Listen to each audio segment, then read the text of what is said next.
Hey guys, RunBuck with RunBuck on Games. Got a war recap for you. This time we're taking a look at a matchup at a clan. I'm not sure what their name means. It's UCBC.ph. Maybe it's some form of fans of acidity. I don't know. But the score was 85-54. And as always, we have some attacks to take a gander at.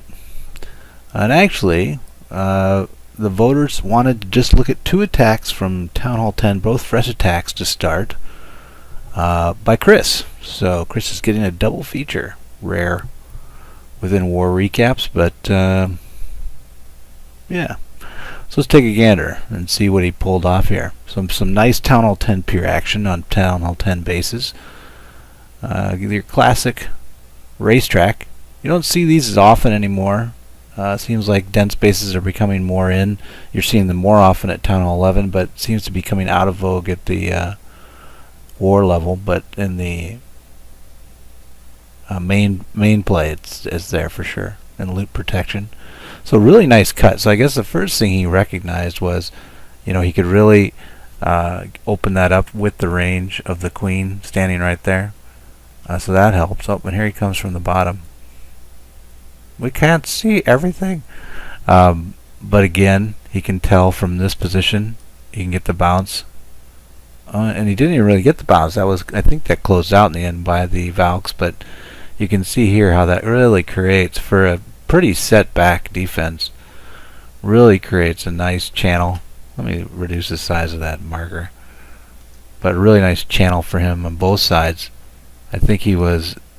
Well, this one was the whole side was out, and this one here was about this side. So you can see with these two pull points remaining, when he comes through with this final and uses Valks to break through the wall, it really worked out nicely. So these guys here became pretty important. Let's look again just quickly at the ranges that he saw there, and you can think about why that works so well. See, now I don't like the size of it. I'm not happy with it. What a whiner. So if you throw from here, everybody knows you can get one tile distance and still hit. So 1-2 for a straight on throw. What I'd be, and the reason why it didn't is that you can get this as the first angle chuck, and this maybe, but then your bowlers are going to move this way, and when they take this position, they'll chuck from here, which will go like this, and then he'll move up. Some will chuck that way, which will get nothing, and some will chuck this way. So this was definitely the most concerning of his cuts, because this is just really a poorly designed base when you think about it, with everything in range of the two, the queen walk. So he's basically giving away the whole line there. Let's take a look at the replay one last time and just do it 4 times speed, because I'm curious on to what degree Chris could have planned the cut that really was more complicated, this cut, before he went, because he knows that he's got to get at least to here on both sides to have a shot at driving the mid. Oh, and he had a golem. I didn't even catch that. So the golem leading let his bowlers really work for an extended period of time, as well as his Valks that came through. He sent just a few Valks, and that cleared it off. So that I guess that shows you the risk we all have. Is like we tend to skimp a little bit too much on cuts, and cuts are really so make or break. So as long as you can keep a lot of what your core asset is, like the golem's not the core asset, it's the bowlers. So as long as you keep those alive, and or the Valks that you sent in, you can get a lot of value. So badly designed base, yes, but recognizing and taking advantage, yes. So good job, Chris. Good job. But hey, let's not high five you too much. We got to talk about you again. So hold on. Second attack, also a peer attack, also a little bit of a rush base in terms of wall evolution, but the other parts aren't bad, really. I mean, it's I also don't like the density of this base. So both of these bases are a little bit, because again, he's going to basically walk this section, and so then once he has that, he's clearly going for the same type of drive action against the mid. Did the hog Did the hog open against the... Whoa. Okay, that's ridiculous. But he did the hog action, get the trigger, but now look what he's got in terms off that walk. But you see, when you place really good clans, they aren't going to give you this. They aren't going to give you this easy 2-hop range. This is a little sloppier. So losing these guys just for funsies off that edge. You see how that 5 bowlers? So that's like, what is that, 30 slots? Went wandering off and basically only got 2 or 3 buildings. So if he had to do it again, I bet he would rethink it. But the fact that there was that one single eye tower that really helped him continue to push through and not die. But the bowlers on a very dense base like that with some Valks leading, pretty powerful. So you're not going to get away with much. And I would have done, why wouldn't you put a giant there versus a miner? Because at least then you'd get some shielding for your miners. Let's watch it one more time. So there's a couple of things in that attack that I think could have been done better, but it flowed alright. I mean, his walk and his trigger were just fine. Very well done. No questions on that. Right, so that was a good choice. Choosing this side. What would we say? Is that the best side? Yeah, for the trigger. I mean, you don't have to go to that side for the trigger, but yeah, for the trigger, I'd say yeah. And his queen survivability. It's pretty good from there. So really, the only problem he had was right here was this. Now, what I've seen people like our sometime guest in JTJ Main, Bob, he will use maybe 2 Valks and then bowlers to attack in a certain direction to flow backwards. So like the Valks will clear this and then you'll move it, and that might give him a much cleaner run with more bowlers that way, which is what I think he was trying to do, because he saw his original final entry point was here. Hold on, where was his final entry point? Because his queen had cleared basically a lot of this.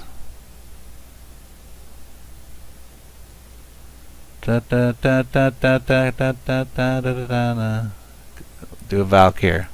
We all know he won't. And I think he thought that they would all. Did he need? So if he'd done a Valk, he could have done a chuck this way, and the only difference would be this one be here, and he ended up. The queen had made a cut all the way to there. Jeez. So he did show good patience. That is something. And then that rest cut. So really, he did create a pretty nice finger and show good patience. And when you've got the Valks in the field, knowing that your time in the walk can go longer, is what he exploited as well. So those were the good aspects of it, Chris. Good job. Last but not least, we've got Jippieh. Jippieh.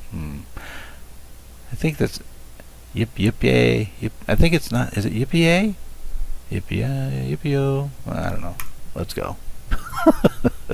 There's a rhyme for you. Jippieh. Let's go. All right. So what did you do, buddy? The quote on this was great mix. Now it was the 6th attack on the base, so the great mix might be just a factor of how many times he saw other people tinker with it and took pieces of what he liked.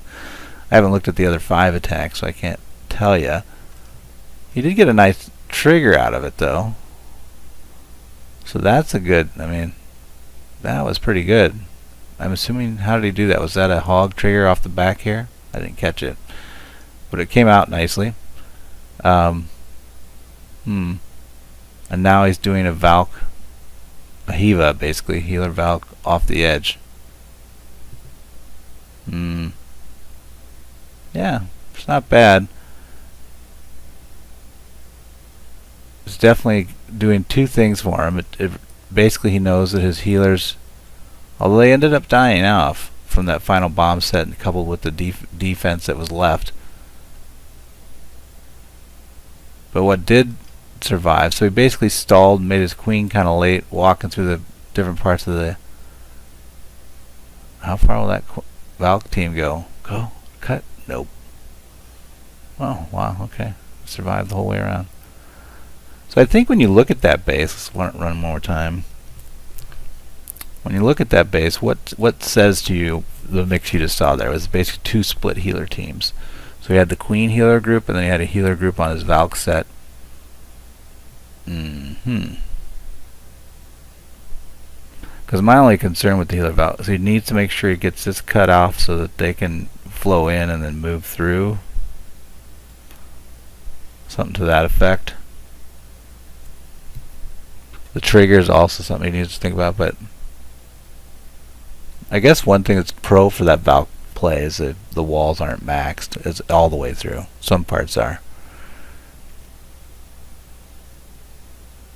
You get more. Although, why don't you just do all of the ADs are kind of buried for 2 of them, so a HeVaBo wouldn't work as well. So really the question is why the split and why the Valk. So if anybody has got an opinion on that, post it in the comments. It's kind of interesting that he ended up with that. Oh, there it was. Wow, that was a nice call. That's right on the edge, so that kind of worked out. He probably saw that in the earlier attacks. I would assume somebody tried it. That's right there on the borderline. Oh, so he ran a king forward. So basically he sacrificed the queen just to create that king, to create that cut that kept the almost all the stuff in. He ended up losing part of it over here. More because of the fact of the width of a Valk burn through, which is why they went wide. I think the king forward did a great job of clearing anything that would draw them out, so the Valks really didn't have an interest in going out. They were trying to get over here. So that was the only part that probably didn't go exactly to plan. He didn't want to lose those bowlers to the edge. But it worked. I still need to ponder though why the Valks there over, because it got hit a ton of times. So why did that mix work versus the others? Alright, bonus round. One more attack. Let's pick for the bonus round who had the 6-pack. Chris did, Nord did. Alright, Nord, you win. Number 10. Okay. Entry level Town Hall 10. Wow, pretty weak heroes. 13, 15. So this clan was a little rushed. Good thing we didn't lose. Would have been a little sadder. Or embarrassed, I guess. So they were probably not happy about the matchup. Let's see here. Okay, you know, because this is a very common historical base. I used to run it a lot. This pattern, I call it the V base because of the V. But using Valks to run this channel, and then having the Queen Walk come this way, a lot of different attack styles on it always would come through this way and kind of deal with some stuff, and then handle this later. It was interesting that what they want you to do is attack the larger V component. And it was interesting that Nord didn't go for that. He just kind of used his Queen Walk, have it drove in. Oh, dude, good thing you got to those wooden walls, Nord. But he used the Queen Walk to drive in. And then here comes the Valks off here. Kabonk! And then some hog action actually to reduce pressure in the mid. Right there. Not bad. Yeah. So some nice thought out components of like what will be working and when do you run it through. Not bad. Good job. Good job, Nord. Alright, so that does it for that war. Nothing too exciting. As you can see with the score, it wasn't really close. So we'll move on to the next one. And the next war recap will be Faked Wargasm. So stay tuned for that. What am I gonna do? My clan sucks. Hey, it's JTJ. I think that's an all-out attack. No, it's the legendary JTJU. JTJU.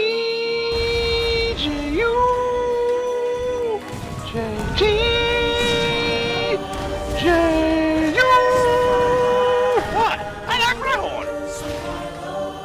You and this army. Download Clash of Clans for free. Then subscribe to JTJU and win.